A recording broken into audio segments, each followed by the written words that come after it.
सिंधी अदब जे हिकु वॾे नाले बाउसूल हिकिड़ो अदीब लिखारी यूसुफ शाहीन हिकु खुलियल ख़त लिखियो आहे।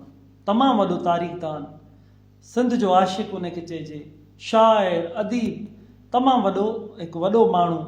उन हिकु खुलियल ख़त लिखियो आहे। अॼु असीं उन ते ॻाल्हि ॿोल कयूं था, तफ़सीली उन ते ॻाल्हि ॿोल कयूं था। उहो खुलियल ख़त उन में लिखे थो त मां सिंधी क़ौम जे नाले खुलियल ख़त थो लिखां। हुन सां ज़्यादतियूं कयूं थी वञनि। 2 अख़बारूं हुन जूं ज़ोरी बंदि करायूं वयूं आहिनि।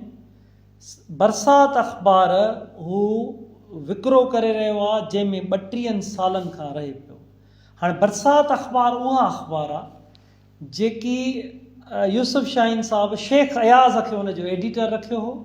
अब्दुल वाहिद आरीसर जहिड़ा माण्हू उन में कमु कंदा हुआ।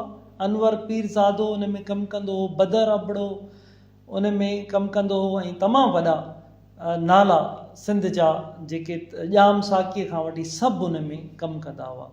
यूसुफ शाहीन जी उहा अख़बार छो थी बंदि कराई वञे, उहो छो विकिरो करण ते मजबूर थियो आहे।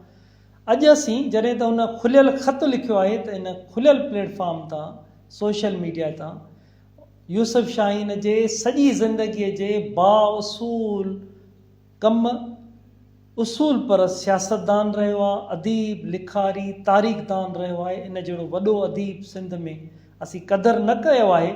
हशू केवल रामाणी खां वठी अली बाबा ताईं, त अॼु यूसुफ शाहीन खे उन जे जेरे असीं उन खां माफ़ी बि घुरूं था ऐं जेके बि ज़्यादतियूं उन सां थियूं आहिनि, ऐं ॿियो उनखे सलाम बि पेश कयूं था त उन तमामु वॾो कमु कयो आहे ऐं उन कम ते ज़रूरु रोशनी विझण जी बि ज़रूरत आहे। यूसुफ शाहीन ते अॼु असीं तफ़सीली ॻाल्हायूं था।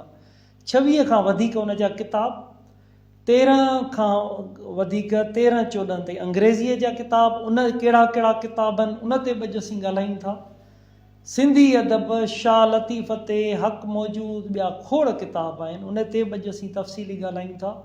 कमाल जो उन में लिखड़ियूं आहिनि। कमाल जो माना हक़ीक़ी बुनियादनि ते मुंहं जे दड़े जी रहंदड़ उन तहज़ीब याफ़्ता क़ौम जो तसलसल आहे यूसुफ शाहीन।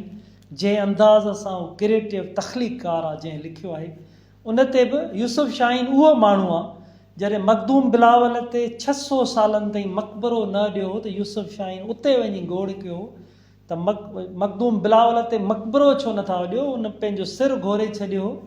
खेसि ॿुधाए वियो त इहो उनजी वसियत थियल आहे त यूसुफ शाहीन उते बीही चयो त जॾहिं मखदूम बिलावल खे घाणे में पीड़ियो पियो वियो त हुन कंहिंखे वसियत कई हुई।